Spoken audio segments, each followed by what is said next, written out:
Berenstain Bear's new baby. Down a sunny dirt road, over a log bridge, up a grassy hill, deep in bear country lived a family of bears. Papa Bear, Mama Bear, and Small Bear.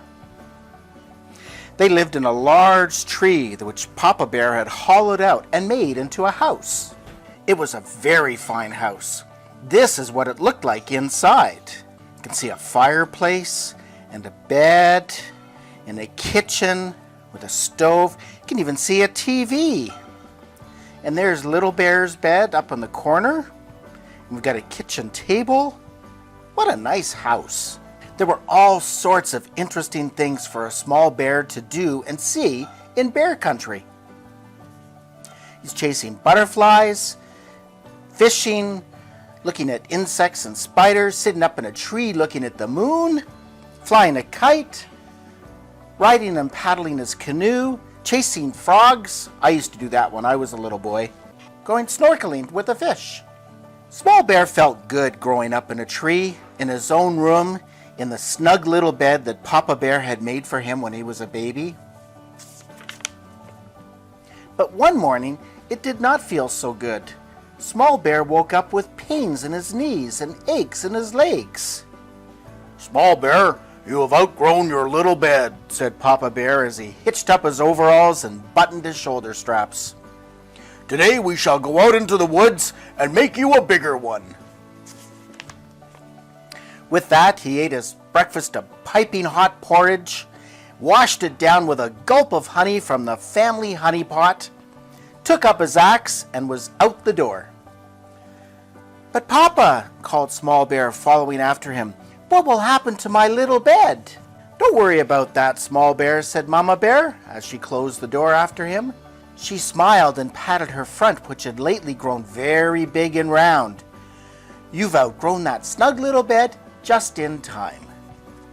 "What will happen to my little bed?" Small Bear asked as he caught up with Papa Bear. But Papa was sharpening his axe on his grinding stone and didn't hear. "Yes, indeed," said Papa Bear. "You need a bed you can stretch out in. A bed that will not give you pains in your knees and aches in your legs." He tested the axe to see if it was sharp, and it was. And then he headed off into the woods. "What will happen to my little bed?" Small Bear asked as he caught up with his Papa Bear in the woods. Papa had chopped down a tree and was splitting it into boards. "We will soon have a new baby who will need that little bed," said Papa Bear as he whacked off another board. "A new baby?" asked Small Bear. He hadn't noticed that Mama Bear had grown very round lately, although he had noticed that it was harder and harder to sit on her lap. "And it's coming soon?" "Yes, very soon," said Papa Bear. And with a final whack, he split off the last board, which gave him enough wood to make a bigger bed for Small Bear. They made the bed a good size and took the rest of the day to chip and shave it smooth and neat. Then they carried it back to the tree and up to Small Bear's room. When they got there, Small Bear noticed right away that his old bed wasn't there anymore. "My little bed," said Small Bear, "it's already gone." "You outgrew it just in time," called Mama Bear from the next room. "Come and see." It was true. There was a snug little bed with a new little baby in it. Small Bear had outgrown his snug little bed just in time for his new baby sister. And now he was a big brother. She was very little, but very lively. As Small Bear leaned over for a closer look, she popped him on the nose with a tiny little fist. Said Small Bear. "She has a pretty good punch for a little baby." That night he stretched out proudly in his bigger bed.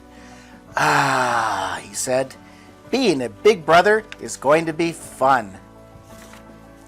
The next morning he woke up feeling fine, with no pains in his knees or aches in his legs. His nose was a little tender, though.